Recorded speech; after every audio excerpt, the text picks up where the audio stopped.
Insperity presents the Small Business Advocate Show with Jim Blasingame, brought to you by FedEx, CareerBuilder.com, and Palo Alto Software. This is a copyrighted production of Small Business Network, Inc., all rights reserved.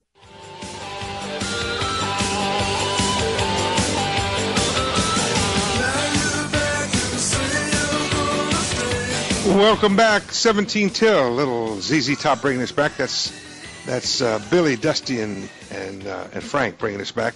I'm Jim Blasingame. Thank you for being part of my day. Please check out my website, smallbusinessadvocate.com. Lots of stuff there you can read, listen, watch. Anything if you like to read, we got it there. If you like to watch, you can watch the videos. If you like to listen, we got podcasts, thousands of those that we've created over the years, including hundreds, maybe thousands, with our good friend Rob Jolles over the last 12 years. Please check all that out at smallbusinessadvocate.com. Rob is our guest. He's the author of Mental Agility, as well as the classic Customer-Centered Selling, now in its 29th edition, sold something under 1 billion copies across the galaxy. Rob, thanks again for hanging out with us. Thank you. And by the way, the information that we're talking about right now is coming from How to Run Seminars and Workshops, and that is in its 3rd edition. Yeah. But I digress. Let's continue on. Thanks for reminding me of that. And we're talking about, by the way, and be sure to check out Rob's Blarticle. That's a registered trademark. Blarticle. What's the address? Well, it's Jolles/Blarticle.com. But if you just go to Jolles.com, you'll see a link. See, it's not a blog, Jim. It's not an article. I know. It's a Blarticle.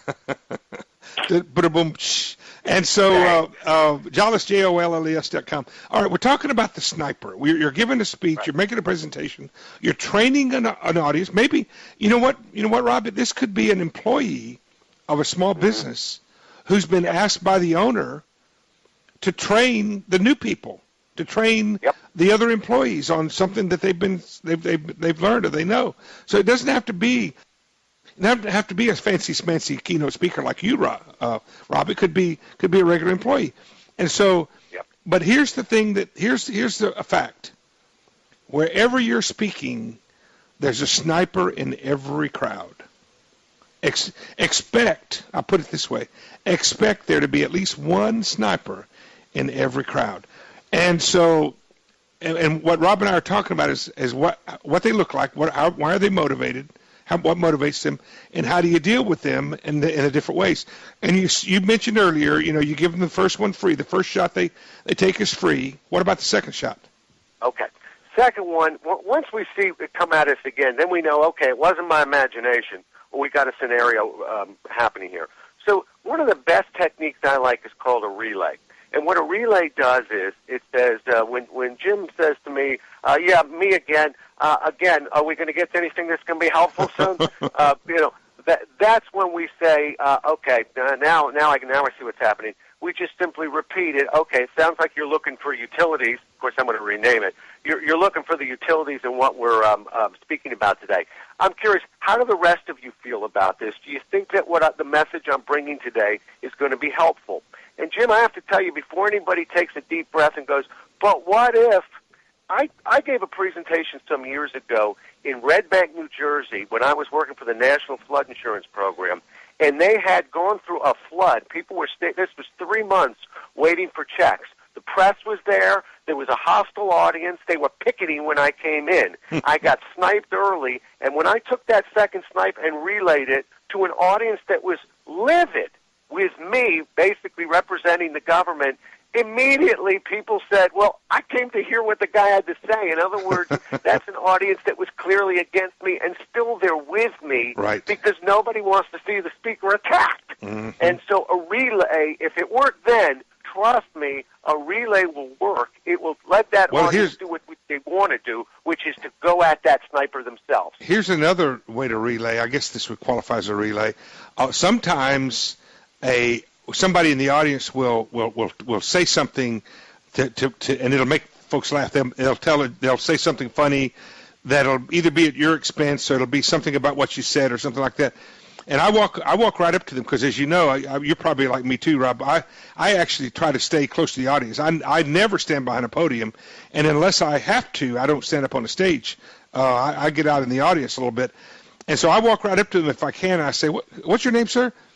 or if maybe they have a name tag, I'll say, okay, Bob, and I say, hey, Bob, I do the jokes here. Right. And it breaks the audience up every time. Well, and him work. too, That's a and him move. too. They always laugh when you say that. Well, okay. I got to tell you, I'm at another time. I might debate that one a little bit with you because I want to make sure that I'm not coming back as aggressive. But you see, no. This is the way I'm telling you. What I just said works every time. I've done it 100 times. Okay. All right. Okay. So it's a style move. Okay, which is fine. The problem is I'm worried about anyone listening to this show who says, I'm not sure I can think that quickly on my feet the way Jim does or say it the way Jim does. I know that people can relay on their feet, and that's a second move. Let me get to a third one real fast before we go to break. Third one, because I'm going to get more aggressive for you. A third one, if I've relayed it and you're back again, and it does happen, we call it flushing out a sniper. And flushing out a sniper is one simple question. You look that person in the eye and you say, Jim, that came out a little aggressively. Did you intend it that way? Now, what that does is, in my career, close to 30 years, no one will ever say yes. So wait a minute.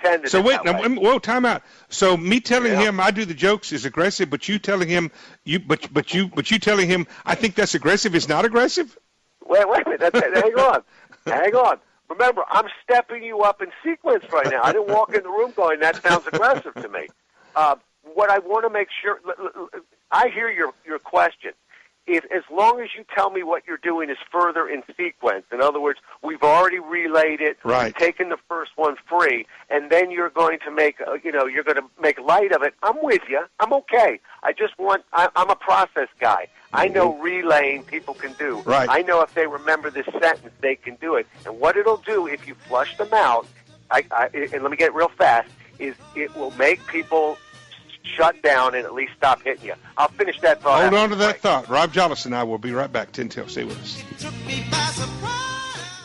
Insperity presents the Small Business Advocate Show with Jim Blasingame, brought to you by FedEx, CareerBuilder.com, and Palo Alto Software. This is a copyrighted production of Small Business Network, Inc., intended for the private use of our audience. Except as otherwise provided by copyright law, all other copying, redistribution, or publication without prior written consent is prohibited. All rights reserved.